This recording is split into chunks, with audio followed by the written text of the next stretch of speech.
Olá! Recebemos agora a doutora Natália Barros Maia, psicóloga hospitalar do Hospital Regional da Unimed, responsável pelo serviço de oncologia, com a palestra Luto na Pandemia, o impacto emocional frente à ausência de rituais de despedida. Vamos lá? Olá, sejam todos bem-vindos ao primeiro seminário virtual sobre perdas e luto. Meu nome é Natália, eu sou psicóloga, especialista em psico-oncologia e psicologia hospitalar.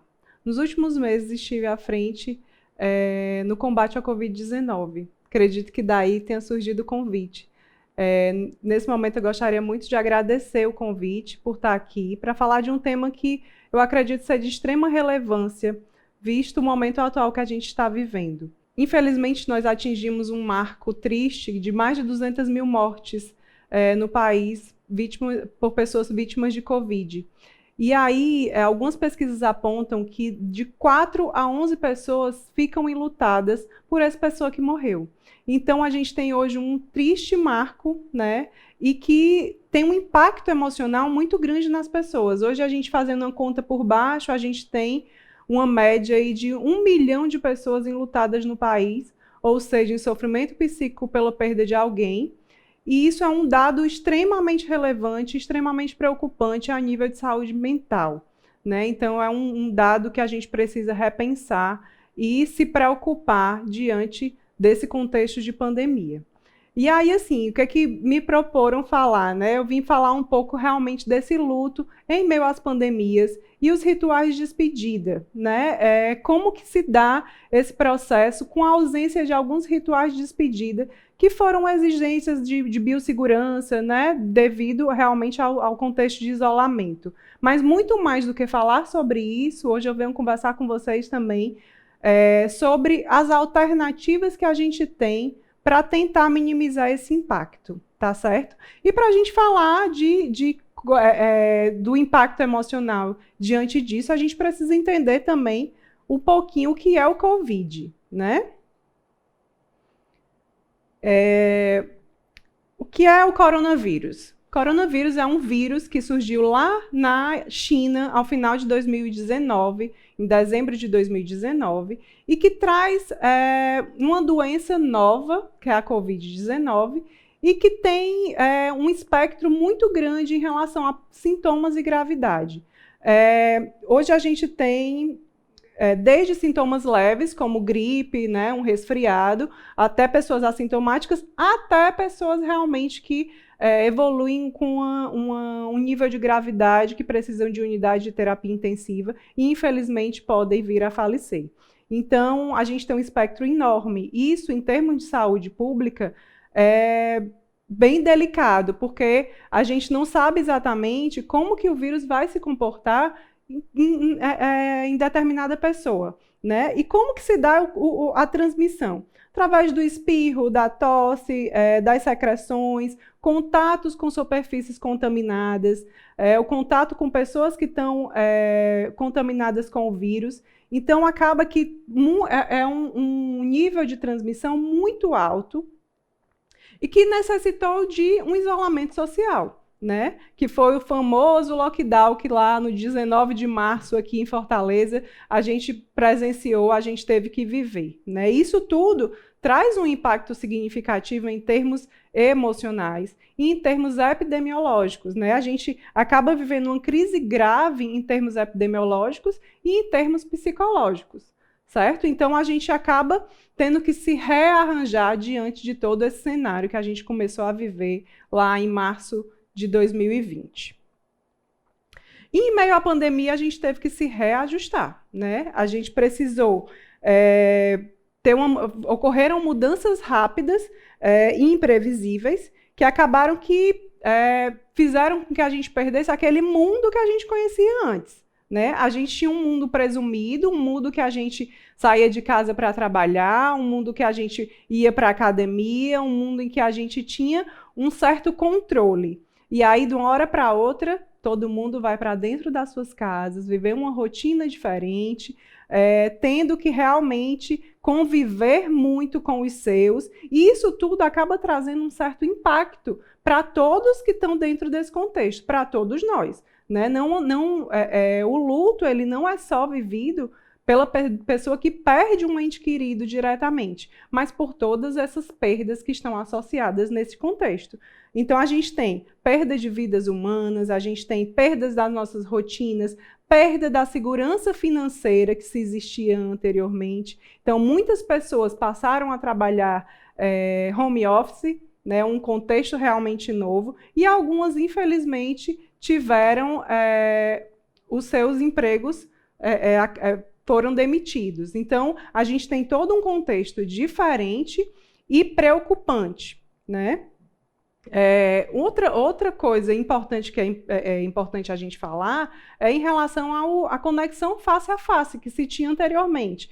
A gente continuou vendo as pessoas, né? Foi se utilizado extremamente as tecnologias que a gente tem à disposição hoje, o WhatsApp, através de videochamadas. Eu acho que nunca foi tão utilizado os aplicativos para reuniões, né? Então, a gente tem hoje uma conexão muito grande, a gente conseguiu lançar mão que em outras pandemias a gente não teve as mesmas opções, e aí a gente conseguiu lançar mão disso. Entretanto, aquele contato face a face que a gente já tinha costume de ter, e nós brasileiros, nós cearenses, temos somos muito calorosos, a gente tem a questão de abraçar, de tocar, isso foi tirado. Né? E isso tudo tem um impacto muito significativo emocionalmente. Né?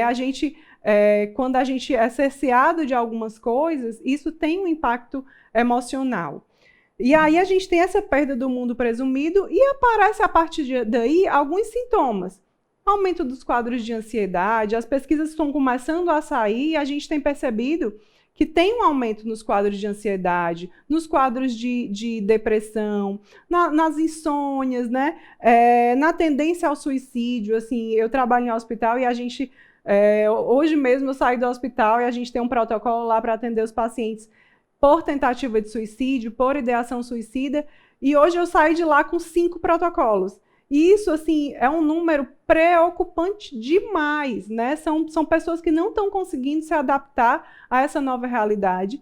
E o índice, claro, não só pela pandemia, muito possivelmente já existiam alguns transtornos prévios, alguma tendência maior a esse tipo de transtorno. Entretanto, a gente tem visto uma crescente nesse número. E isso é, sim, uma preocupação de saúde pública hoje. Né? Então, é muito importante a gente começar a perceber que esse contexto de pandemia, esse contexto de isolamento social, ele tem trago alguns impactos emocionais significativos e que a gente vai ver ao longo dos anos.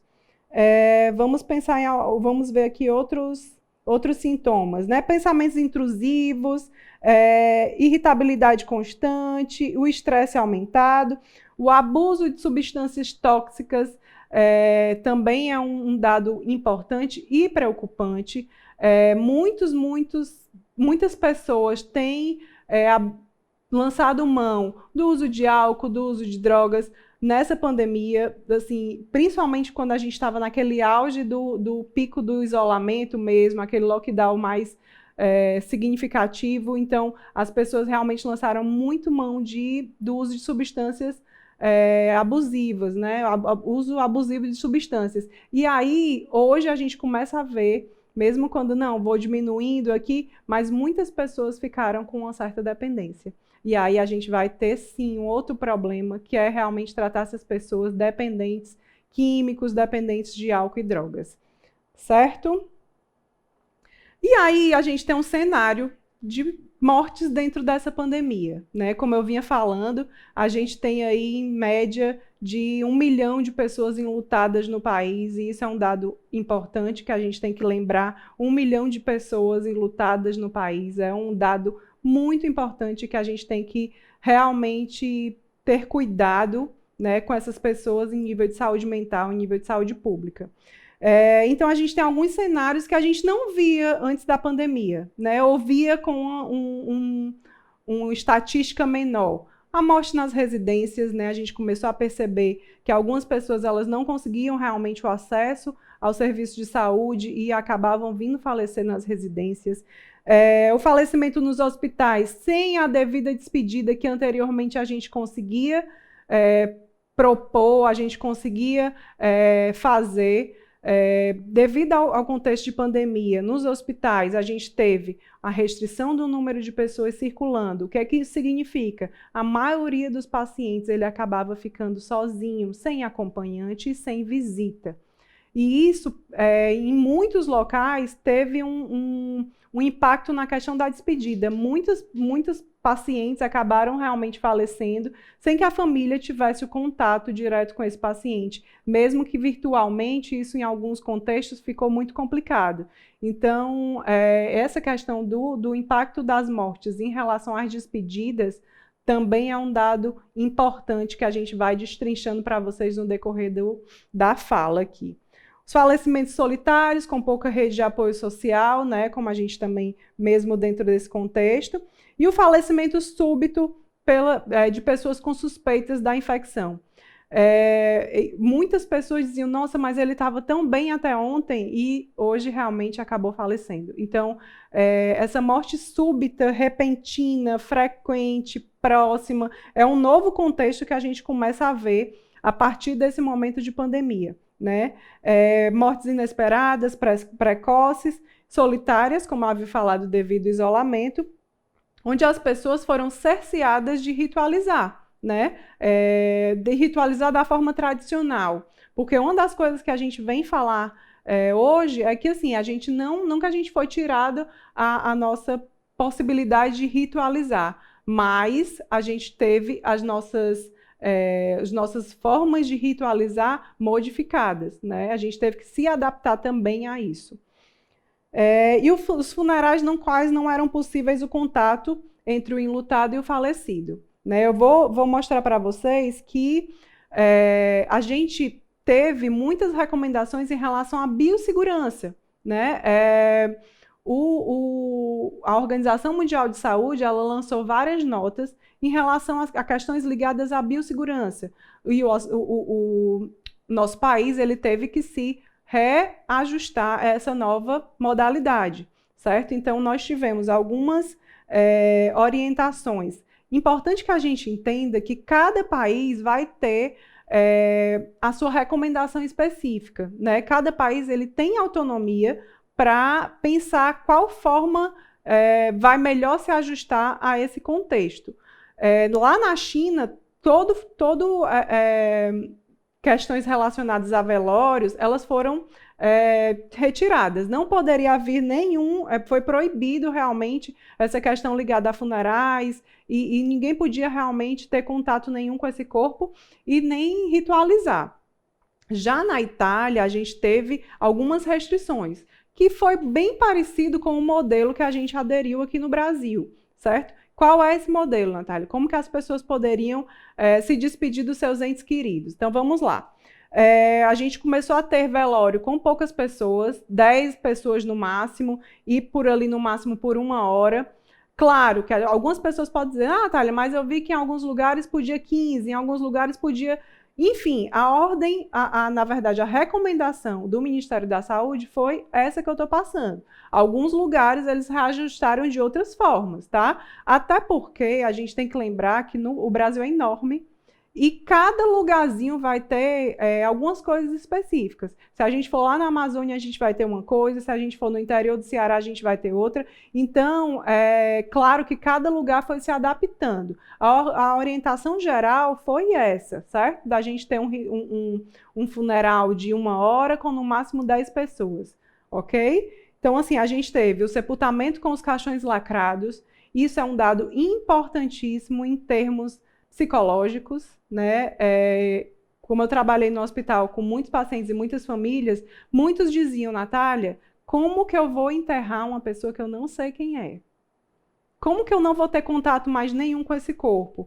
E isso instigou muito a questão dos nossos fluxos dentro do hospital, os nossos fluxos em relação à saúde mental dessas pessoas. O que é que muitas vezes foi feito? O serviço funerário, em parceria com os hospitais, eles acabavam permitindo abrir ali um pouquinho, a pessoa olhava o rosto, uma pessoa paramentada olhava o rosto, reconhecia o corpo e aí prosseguia o resto do processo, o fluxo burocrático. Então, assim, a maioria das pessoas não tiveram a oportunidade de ver, de se apropriar, de certa forma, se despedir daquela pessoa falecida. A tanatopraxia, né, que é aquele preparo do corpo. Né? Muitas vezes a gente vê corriqueiramente as pessoas dizendo, não, vai ter o preparo do corpo, vai ter a maquiagem, para esse corpo ele suportar ali alguns dias, algumas horas, enfim. Isso foi proibido. Não foi permitido. Os pacientes que falecem por Covid, aquele corpo ele não pode ser mexido. Né? E, inclusive em relação ao serviço de verificação de óbito, isso também foi modificado lá dentro. Então, esse corpo, ele foi... A Covid, ele é classificado como grau 3 de risco biológico. Então, o contato com esse corpo, ele é totalmente proibido, certo? Então, assim, lá no início, principalmente, isso era muito, muito rígido. Hoje, a gente continua sem fazer tanatopraxia em pacientes que foram vítimas de Covid, certo? Qual é a orientação em relação ao sepultamento? Na verdade, a orientação é que esses corpos sejam cremados. No entanto, a gente não tem estrutura no nosso país para que esses corpos sejam cremados, até pelo volume que se teve nos últimos meses. Então, a orientação seria a cremação. Entretanto, como a gente não tem essa estrutura, a orientação é fazer o sepultamento com o caixão lacrado. E aí, assim, muitos diziam, mas o paciente foi a óbito, qual o problema de ver o corpo? O problema é que muitas vezes esse paciente já desce lá da unidade em que ele está internado, ou mesmo que seja em casa, já pronto para entrar no caixão e ser sepultado. Como que isso acontece? O paciente é envolto num lençol e é colocado como se fosse num saco plástico. Parece mórbido, parece feio, mas assim, é assim que acontece. Então é importante que vocês entendam porque é difícil a gente dizer que é complicado o reconhecimento dos corpos, porque a gente não pode pegar no corpo diretamente. Então é difícil a gente abrir o saco, é difícil a gente tirar o lençol para a pessoa poder realmente ver e se despedir. Até porque o reconhecimento dos corpos ele é feito a 1 metro de distância do caixão, né, do corpo em si. Então tem toda essa logística que a gente tem que repensar, e até porque por conta da necessidade mesmo da proteção desse familiar, desse profissional que está ali naquele momento. Então a gente tem que ter o cuidado em relação à saúde mental, mas a gente também tem que ter cuidado em relação aos riscos biológicos que isso pode trazer, certo? Então, assim, toda essa questão dessa mudança em relação às rotinas de manejo com esse corpo, de ritos funerais e etc., traz um impacto emocional para esse enlutado, né? É totalmente diferente daquilo tudo que a gente já tinha vivido anteriormente. Então, essa nova configuração, ele vai trazer um impacto e pode ser um possível complicador num processo de luto, né? Então, a gente tem alguns elementos que podem sim prejudicar o enfrentamento desse luto. E o que é luto? Né? Como que a gente está falando de uma coisa que a gente não sabe nem o que é. Né? Luto é um processo natural que advém após a perda de alguém significativa. Né? É uma resposta a um rompimento de vínculo. Né? Aquilo com que eu me vinculo. Isso pode ser o quê? Um sonho, um projeto, até a perda de um emprego, ele pode sim gerar um luto, né? Então a gente está falando, eu vou focar muito na questão dos pacientes COVID, porque é o que a gente está falando hoje. Mas luto, ele é uma reação emocional frente ao rompimento de vínculo, certo? Então que isso fique muito claro. O luto é o rompimento de uma relação que existia anteriormente, ok? Então, assim, e é importante que a gente entenda que o luto, ele vai ser muito conforme a cultura e o tempo histórico. Como assim, Natália? Nenhum luto é igual ao outro. Isso vai muito refletir da relação que eu tinha com o outro, de como se construiu isso, da manutenção desse vínculo. E culturalmente, isso também muda, né? a relação que eu tenho com o outro, o significado dessa relação, os ritos de passagem de cada cultura é muito específica, né? Como eu falei anteriormente, se a gente for lá na Amazônia, nas tribos, eles têm a forma específica de ritualizar, né? Eu sempre lembro disso, lá em Gana tem um ritual muito próprio, né? Até virou meme. Quem não lembra daqueles homens dançando, levando um caixão, né? Todo mundo lembra, virou meme. Então, acaba que cada local ele vai ter a sua forma específica de ritualizar, a sua forma específica de se despedir daquela pessoa que faleceu, né? Então, assim, todo esse processo ele vai levar em conta as circunstâncias dessa morte, o processo de como tudo isso se deu.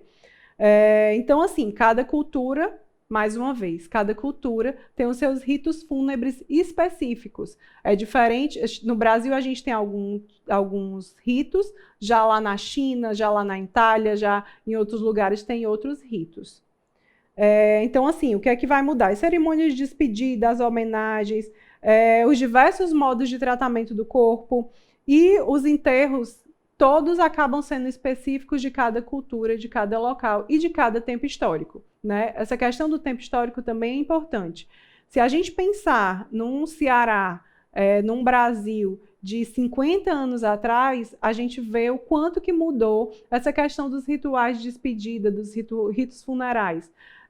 Antigamente, a gente via muito, e a gente ainda vê isso no interior, as pessoas fazerem os velórios dentro das suas próprias casas, né? E isso já está modificando. Aqui na capital, a gente vê isso bem menos. A gente vê muito a questão dos ritos serem feitos dentro das funerárias, né? As pessoas vão para lá, para aquele lugar específico, para realmente fazer seus rituais de despedida. Anteriormente, isso era feito em domicílio, né? Dentro das casas. Aí, hoje as pessoas dizem, não, mas eu não quero ter aquela imagem, ficar lembrando daquele caixão aqui na sala e tal. Mas isso vai muito de tempo histórico, de cultura e etc. E aí, nesse contexto de pandemia, o que é que a gente tem? A gente tem um luto coletivo, né? Pela perda desse mundo presumido, a gente tem um luto coletivo pela perda realmente do contato físico, ou seja, o isolamento social, ele acabou gerando um luto por realmente por esse distanciamento, por essa perda do contato face a face. E a gente tem o impacto de milhares de mortes, né? Infelizmente, a gente atingiu uma triste marca aí de mais de 200 mil mortes, e isso traz um impacto, um luto coletivo diante de tudo isso.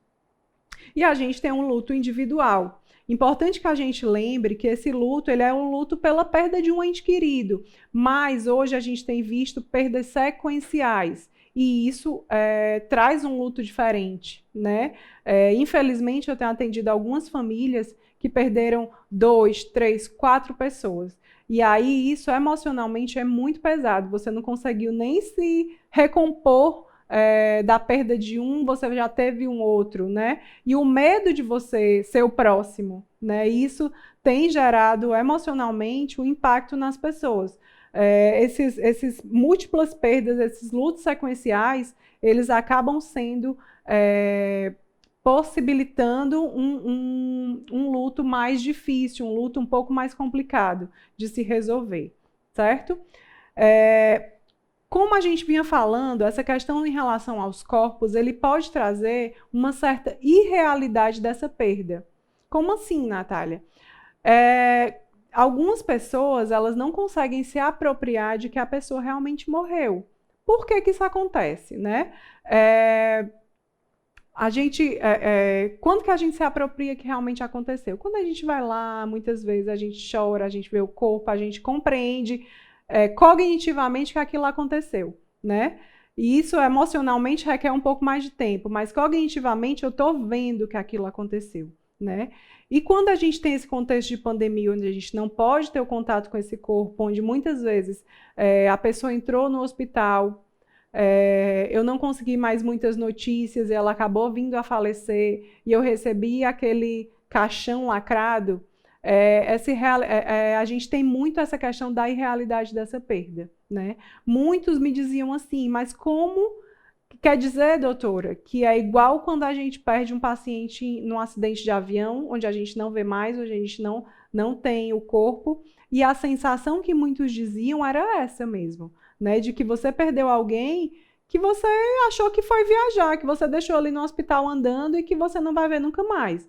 Então, essa questão ligada a esse pouco contato, né, em relação a esses poucos momentos de despedida que ocorreram e que ocorrem ainda hoje, isso pode trazer uma sensação de que essa perda ela não existiu, né? E isso traz um impacto significativo, porque pode ser que essa pessoa passe o resto da vida achando que aquela pessoa que faleceu vai voltar em algum momento. Devido ao isolamento, a gente teve um pobre suporte social, né? Como que acontece os suportes sociais? Durante os ritos de despedida, né? Durante as ritualizações, onde as pessoas vêm até a gente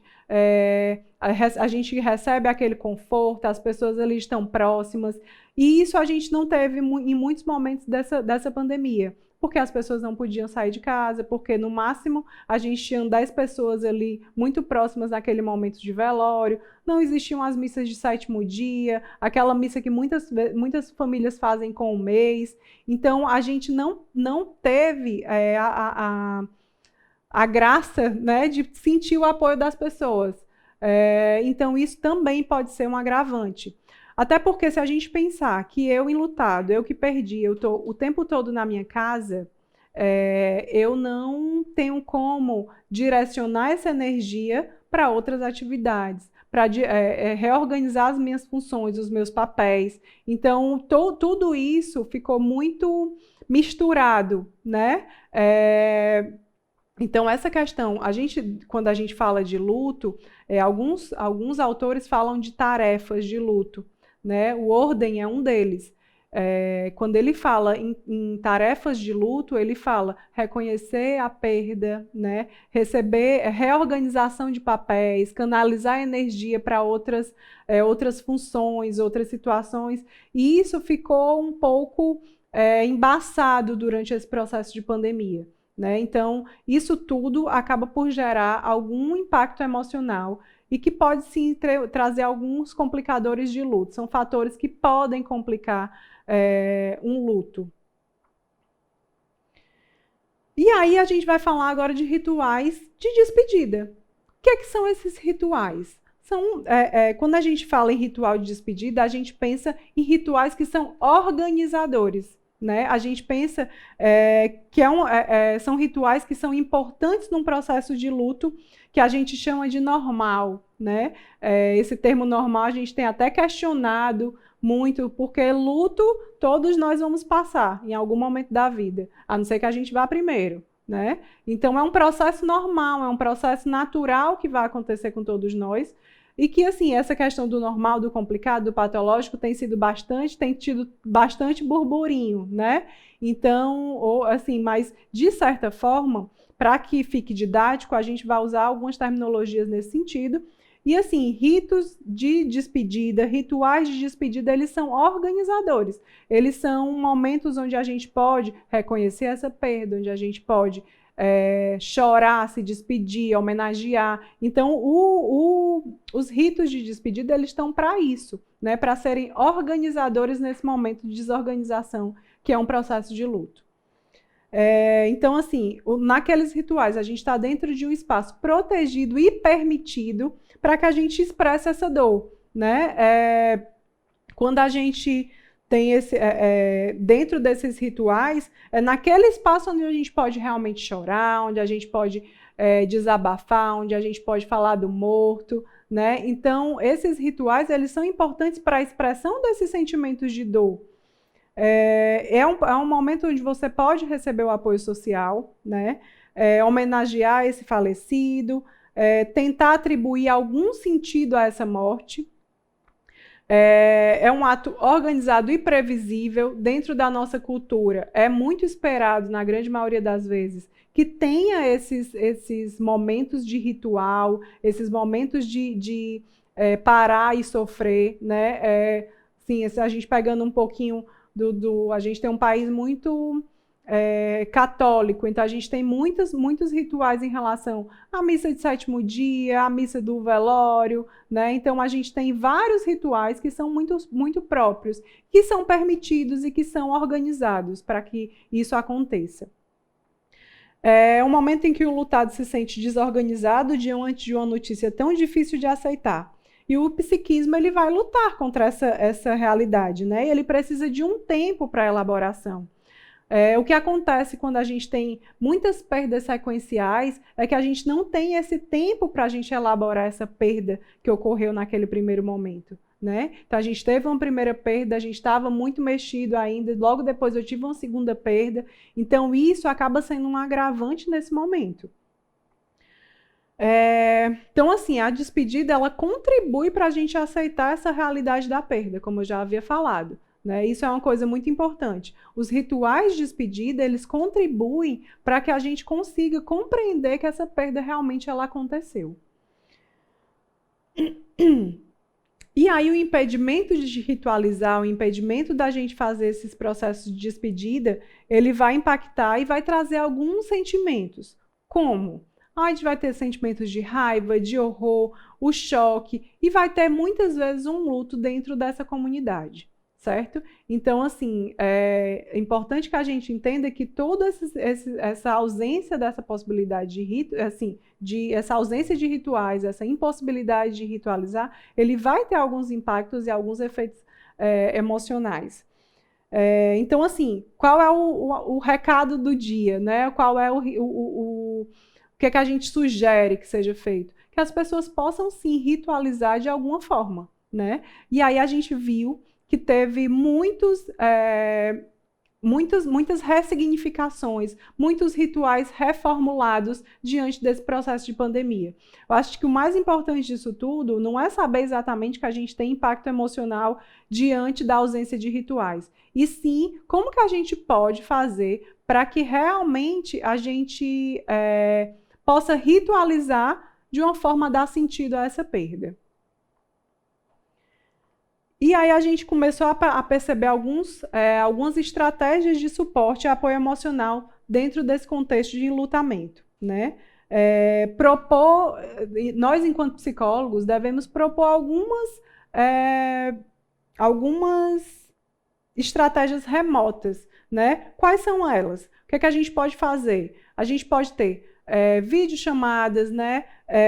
Chamadas de vídeo com visitas virtuais, a gente pode ter mensagens de voz, né? Em inúmeros momentos dentro do hospital a gente viabilizou o que a gente chama hoje de visita virtual, né? O paciente que está ali internado, recebendo a visita virtual dessa família, né? A gente proporcionou em alguns momentos esse tipo de coisa, né? Isso virou uma certa rotina dentro da unidade, onde a gente realmente viabilizava esse momento entre a família e o paciente, a fim de que realmente diminuíssem as angústias e os sentimentos de isolamento, né? Isso para o paciente. E para a família, a gente tentava viabilizar muito essa questão de que eles compreendessem, que eles vissem como estava o seu familiar que está ali internado e minimizar um pouco as angústias também. Né? Então, a gente acabou tentando fortalecer esse vínculo e, por vezes, a gente fez realmente os processos de despedida, né? De alguns pacientes que realmente estavam mais graves e a gente viabilizou esse momento. Inicialmente de forma virtual e depois a gente começou a conseguir realmente trazer algumas famílias, algumas pessoas para dentro do hospital para realizar essa despedida. E aí, ainda falando de estratégias remotas, as questões das cartas, dos e-mails, né, as mensagens de despedidas via áudio, a gente também utiliza muito isso. Em relação aos funerais pequenos, curtos, de pouca duração, né, o que a gente podia fazer, o que a gente pode fazer? Criar memoriais em casa, né? Naquele momento não foi possível fazer uma homenagem maior e tudo, então cria um lugarzinho em casa, cria um lugarzinho para você falar sobre aquela pessoa, para você deixar mensagem, e isso acaba sendo importante. Reservar um tempo, né, para ver as fotografias, para ver os objetos significativos dessa pessoa, para você começar a processar que ela não está ali, né, e de que você precisa realmente expressar esses sentimentos. Acender uma vela, escrever uma mensagem, seguir algum ritual que você queira, ritual cultural, espiritual, enfim, visitar, assim, diante do contexto de pandemia, a gente nem em todos os lugares a gente pode estar presente, mas às vezes é uma praia, ou aquele paciente, aquela pessoa que faleceu, aquele meu familiar gostava muito de ir para a praia tal, vai para a praia tal, tenta ficar lá quietinho, faz suas homenagens, e isso tudo acaba sendo válido para que a gente consiga seguir nesse processo de luto. Organizar um livro de visitas online para amigos e familiares assinarem e oferecerem condolências. A gente está muito nessa questão de coisas virtuais, né? Utilizando muito a tecnologia que a gente tem à mão. Essa coisa dos livros de visitas online tem sido muito utilizados. E é um recurso muito bacana, porque a família acaba tendo um acesso fácil, né? Eu vi que o Facebook, né, falando aqui de rede social, ele transformou as contas das pessoas falecidas numa espécie de memorial, né? Isso também é muito bacana, porque fica para as pessoas que querem lá homenagear, falar, aquela conta vai estar ali disponível nesse sentido. Então, criar um local de visita online, onde as pessoas possam homenagear, é um recurso bacana, onde a família que está recebendo aquele apoio vai estar ali com aquilo na mão facilmente, né? E acaba sendo muito confortante para as pessoas que estão enlutadas verem que as outras estão apoiando, mesmo que não face a face, né? E os rituais fúnebres alternativos, o que é que a gente tem visto, né? Os cultos e as missas virtuais, eu vi em muitos momentos o padre dar uma bênção virtualmente, né? Ele não pode dar unção de enfermos, mas ele pode dar uma bênção. Eu vi em muitos momentos essa questão dos ritos fúnebres online, né? Em algumas funerárias isso foi disponibilizado, onde as pessoas não podiam estar ali presentes, mas foram colocados equipamentos de vídeo e de áudio, onde as pessoas podiam ver de casa aquele momento de velório, de funeral. A gente pode utilizar muitas músicas e fotografias para auxiliar esse processo realmente de despedida, né?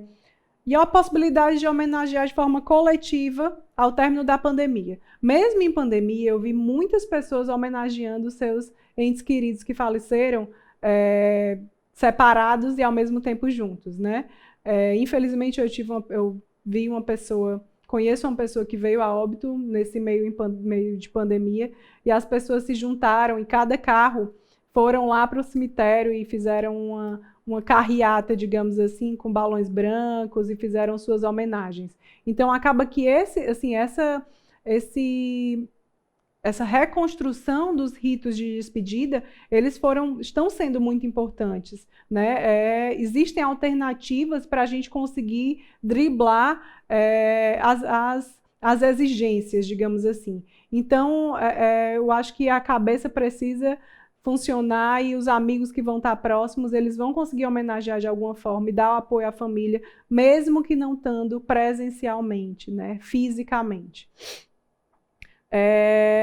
Como eu já havia falado, as opções alternativas de funerais, os funerais online, né, e os enterros escalonados. Também a gente presenciou que algumas famílias, algumas pessoas utilizaram o escalonamento. Pode 10 pessoas, pois vai 10 pessoas, 10 minutos, vai mais 10 pessoas, 10 minutos, e assim foi se conseguindo escalonar e as pessoas fazerem suas homenagens e despedidas, mesmo que com certo distanciamento.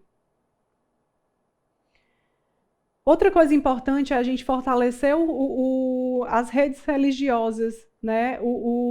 A questão da espiritualidade, nem exatamente religião em si, mas a questão da espiritualidade. Muitas vezes esse recurso ele é muito positivo, ele traz um enfrentamento positivo diante desse contexto, né, de perda.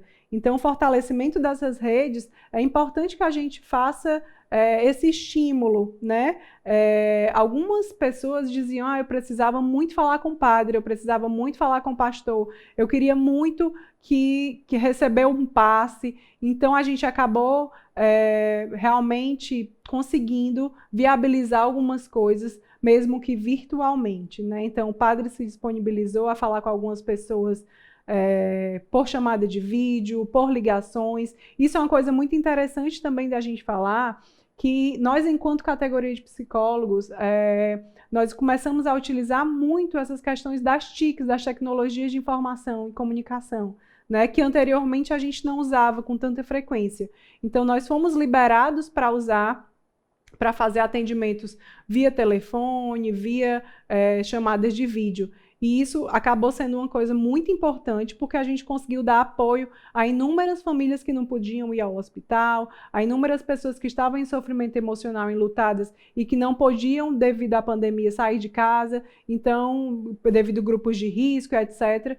Então, a gente conseguiu atender uma gama muito maior de pessoas, mesmo que virtualmente. E isso tem tido um resultado muito bacana. E assim, a gente precisa muitas vezes, enquanto assim, a gente pensar em enlutados, quando a gente não dá conta, a gente buscar ajuda profissional, né? Muitas vezes a família já não consegue dar o suporte necessário, já não consegue mais estar ouvindo aquela demanda, os amigos não conseguem ajudar da forma mais inteira. Então, assim, talvez tenha alguns momentos que a gente precisa reconhecer que o meu limite, o limite do outro, e encaminhar realmente essa pessoa para um atendimento especializado, né? Muitas vezes a gente vai guardando, não vou dar conta, não, eu estou aqui para ouvir, mas às vezes o ouvido já não aguenta mais e a gente não vai conseguir dar conta. Então, é a hora da gente chamar um profissional especializado, né? E isso é importantíssimo, porque a grande maioria das pessoas vai conseguir passar por esse momento de pandemia de forma tranquila, mas muitas pessoas não vão. Então, é hora da gente realmente encaminhar essas pessoas para um atendimento especializado. E é isso, né? Eu gostaria muito de agradecer o momento de estar aqui, o momento de falar sobre esse tema que, para mim, é muito instigante, porque reflete muito o meu dia a dia nos últimos meses. Então, eu gostaria realmente só de agradecer e falar das minhas redes sociais, né? Hoje eu me encontro no Instagram com o Natália Barros, _PC, né? Esse que encontra-se aí no slide. Estou à disposição para tirar qualquer dúvida, para falar sobre o tema, para trocar alguma ideia. E é isso. Muito obrigada por esse momento. Gostaríamos de agradecer à doutora Natália Barros. Nosso muito obrigado. Teremos um pequeno intervalo e voltaremos com o nosso próximo convidado. Até já!